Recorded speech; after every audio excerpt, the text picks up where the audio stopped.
fearful of change. Like a lot of Americans, as you and I know, struggle with change, not having things go as they think they should go. If you'd have told me, yeah, they're going to play in a bubble, players will never leave, and they'll have virtual fans, and you'd be like, oh, that's going to be the stupidest thing ever. It actually worked on television. After 1 week of watching games, I was completely used to it. I was like, oh, this is how I've always watched it. I've said this before. You can say what you want about all these leagues. Yeah. The NBA had it hit in the middle of the season. NFL got to sit there for 6 months and watch everybody's mistakes. NBA had it happen middle of the season. 3 months later, they unveiled the bubble. Folks, it's hard to make travel plans for a family and get it right. The whole damn league moved to Orlando. And media. And staff. And it worked. It was amazing. Logistically, like one of the greatest feats I've ever seen. The greatest feat of all. I mean, UFC bought an island, okay? Yeah. Okay, that's two. But UFC is a more controlled environment. You had coaches, teams, cities, players, trainers, food, staff. Yep. They took over Disney World. It's insane. It is. All right, so deep breath, everyone. Big news came down yesterday. The NFL has informed each team that the 2021 season will not be extended to accommodate any games that have to be canceled due to a COVID-19 outbreak from unvaccinated players. Unvaccinated. If a team cannot reschedule during the 18-week season, the team will, with the outbreak, will forfeit and be credited with a loss for playoff seeding. Also, players on both teams will not be paid for the game, and the team responsible for the cancellation will cover financial losses and be subject to potential discipline. So a big question yesterday was, well, what happens to the vaccinated players test positive?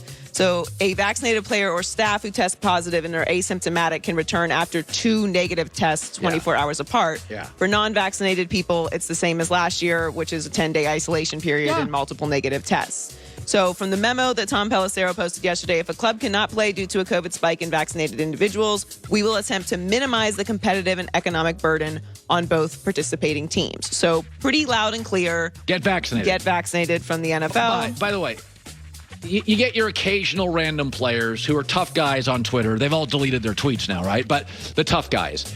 Let me tell you this in America. Let me ask you a question. So you Americans, you 20% of Americans who won't get vaccinated, you say, I have my rights. Yes, you do. But the businesses don't have, Delta Airlines doesn't have rights. NFL doesn't have rights. The NBA, Don't Leave the Bubble, doesn't have rights. Why is everybody on Twitter yelling, what about my freedom? What about my right?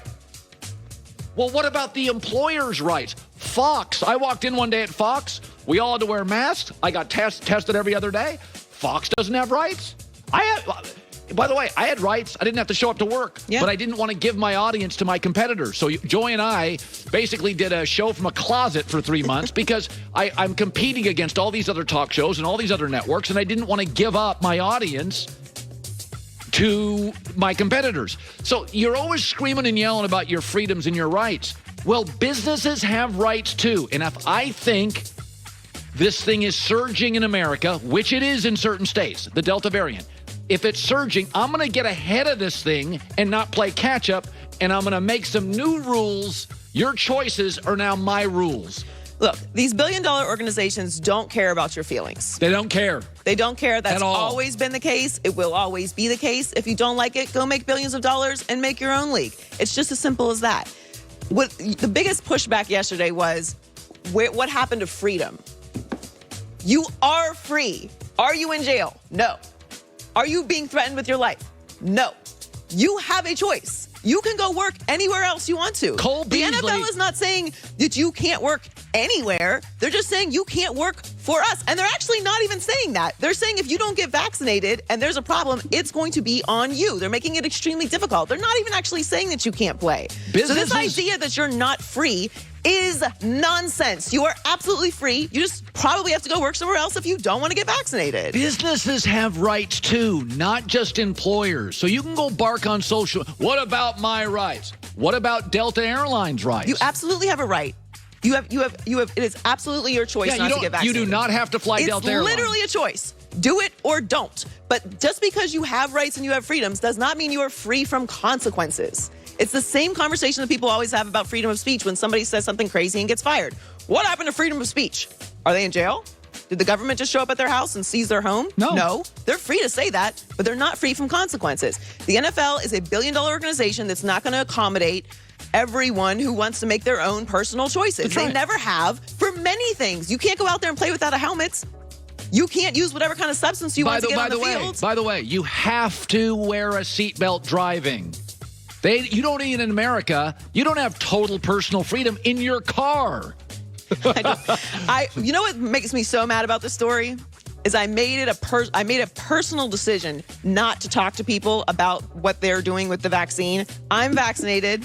If you don't want to get vaccinated, that's your choice. Just don't tell me about it, because I have to only have intelligent people around me.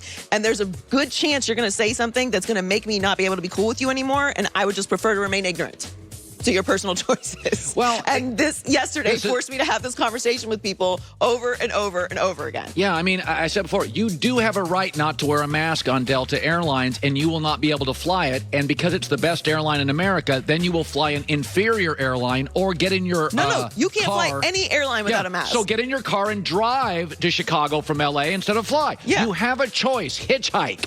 Drive your Tesla. Whatever you want to do. You have a right to a road trip. So Aaron Rodgers is not the only Packer with an uncertain future in Green Bay. We are Milwaukee's finest Radio station. 97.5, Milwaukee's best rock, right here. So Devontae Adams has reportedly broken off talks for a new contract with the Packers. Negotiations that have been ongoing, but both sides are said to be in a bad place, and there's no current plans on resuming talks. I don't know what that means. I know what it means. Training camp is next week. So the proposals reportedly didn't acknowledge Devontae as the highest paid wide receiver. So I don't know. Devontae came on our show in May and said that Aaron leaving Green Bay would possibly affect his future. He said we've established a lot together. It would change a lot. It doesn't mean I'd be gone, but I definitely have to do some extra thinking if my guy wasn't there. If I'm Devontae Adams and I'm at practice every day and I'm watching Jordan Love and I don't think he's the guy, then I'm not signing long-term either. Time out. Not signing long-term, but also if I'm watching Jordan Love and he's not the guy, there's a potential that Aaron Rodgers is going to leave, and I'm going to sign a long-term contract and you're not going to make me the highest paid wide receiver. That's a no for me. All around. Yeah. I have no guarantee that Aaron Rodgers is going to be the one throwing to me. I'm not going to be the highest paid wide receiver, and I don't know what Jordan Love is. I don't even think it's the highest paid thing, because I think Devontae's a smart kid that's good with his money. But if I'm going to stay there with an inferior quarterback, which either way, even if Jordan Love is competent, he's not going to be Aaron Rodgers. To me, wide receivers, quarterbacks make wide receivers. It doesn't matter how good you are as a wide receiver. If you go look at Larry Fitzgerald's career numbers, they're better when he had a better quarterback. When Warner was there, when Carson Palmer was there, they were better numbers. So you are very beholden